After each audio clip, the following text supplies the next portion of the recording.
Hi guys! So this week's photography genre is landscape photography, and that can be a lot of fun, and I know we can all do this because we live on such a beautiful coast. So in today's video I'll just be going through some pointers, and I'm shooting in Army Bay today. I don't know if you guys can see, but it's such a beautiful morning. Today I'll be shooting on Bell, Nikon D7200, and using my kit lens, which is 18 to 140mm. For about a year I only shot using this lens, and I got some pretty decent photos out of it, so you're going to see what we get today. Okay, so because today is quite a bright sunny day, sorry about the wind, I'll try the best I can. We're going to have a very harsh sunlight. See, the shadows are very harsh. So that means we're going to have to up our shutter speed quite a bit. So I'm going to do a quick little test shot. And oh dear. That is the test shot. So pretty good lighting. Pretty happy with those settings. So we'll just keep going. Okay, so when you're taking your photographs of your landscapes, I want you to keep in mind your composition, because composition and landscape, it plays a very big part together. I mean, yes, composition plays a part with every kind of photography genre, but you really just got to keep that in mind, especially with landscape. So see here, everyone knows Army Bay, they know about this fallen tree and they know about the branches, so it can look quite nice really. But you want to make, what I want to do when I set this photo is I kind of want it to kind of look a little bit like that. You see, with the trees on the left side and everything. Okay, hold on.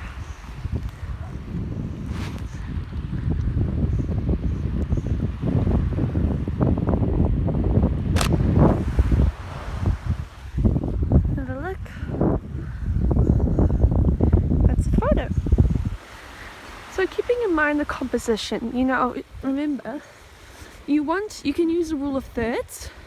I think it's called an S-curve. Like I said, not really familiar with the technical terms, but I never really never dug deep into learning about composition. I just took photos as I went along and just, let the shot frame itself, and I learned how to do composition by myself. But I definitely recommend looking into it, because composition can be quite beautiful.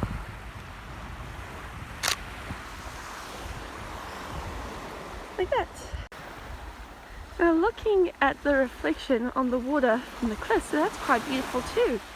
So look, I just want you basically to go out one of your favorite spots on the coast, somewhere where you think is really beautiful and you resonate well with, and I just want you to either stand around and have a look at what you can photograph, look at what's around you, looking at the lines captured on the cliffs. There's so many things you can take photos of. So I really want you to don't just take random photos. I want you to stop and think, why have I taken this photo? What works well with it? Where's the light coming from? So I really want you to think about the photos you're taking, not just shoot random. A lot of photographers, there's two different kinds of photographers when they're learning. Some say to take photos all the time, constantly. And others say don't just take heaps of photos. Stop and think about your photos. Me, I think there's a healthy blend between the two. I think, yes, I want you to take lots of photos. It's the only way you're going to learn. However, I think you should be able to think about what photos you're taking. Think about them, and then compose them, make them work nicely. So there is 3 key things I think you need to look at when you do landscape photography. Number 1, lighting. That sun is very direct and harsh today. So that means, since it's up there, the shadows will be coming right down there. So we're going to keep that in mind where the sun is during the day. Number 2, your composition. How do you want to shoot your photos? Like the rule of thirds. If you are able to use a grid on your phone, on your camera, which I think phones can definitely do this, and cameras definitely can too, use that to help guide you. Look where your eye is going. And then number 3, main biggest rule is to capture the beauty of the landscape. What is special to this landscape you're in right now? Not just because it's nature, because nature is so extremely special, but you have to capture the atmosphere. Note the time of day, note the, what's it called, color balance. Note how the sun is hitting it. Note what's around you. You can include people in your photographs as well if you must.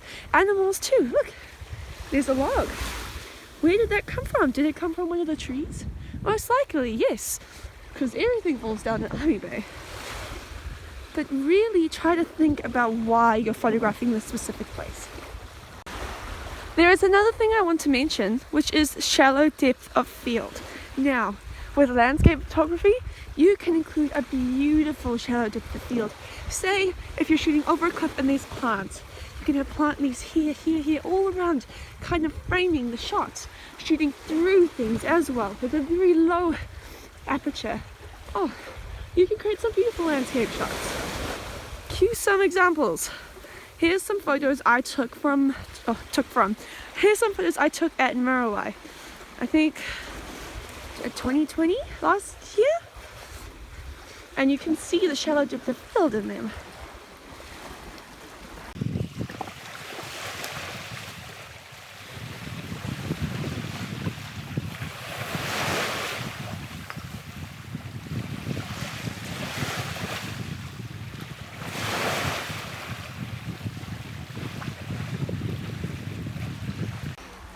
There is another thing I want you all to try, and that is angles. I want you to get up high, I want you to get down low, I want you to get all sorts of weird positions. I want you climbing on top of things, I want you climbing under things. I want you guys finding the different angles to compose the shot, because I can assure you there is no way you can become a photographer or you can do photography without popping a squat nearly every shoot. I am not kidding. But please do look, imagine shooting from up there. You could get the whole horizon, shooting underneath that. Different point of views, and that's why I want you to focus on as well. Different point of views. Another thing I want you to do is, for example, I'll show you the different angles. I'm going to photograph these rocks here. I'm going to photograph from down low, from the medium, and from up high.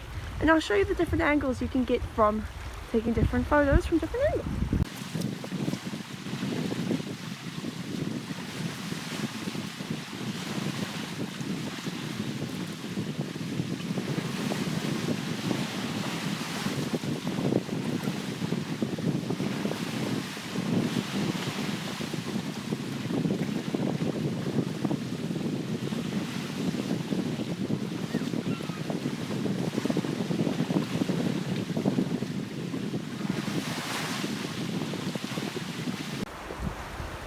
So here are the photos that I took from just hopping around from over here to up there onto the tree, coming down over there, just the rocks. And you can try different widths. So here we've got an 18mm, which is a very wide shot. You can zoom in, 35, 50, 70, 140. So try different focal lengths. You know, really play with these photos. I want you to capture the landscape around you in a different way than no one's seen it before. So try zooming in, try zooming out, try wide, try low, try everything. Put all the conventions that you've learned into these photos. I also want to make a very big disclaimer to anyone who is going to do photographing. Don't do it in slides. Either do it barefoot or with shoes on, because this is not pleasant and you'll just slip all the time.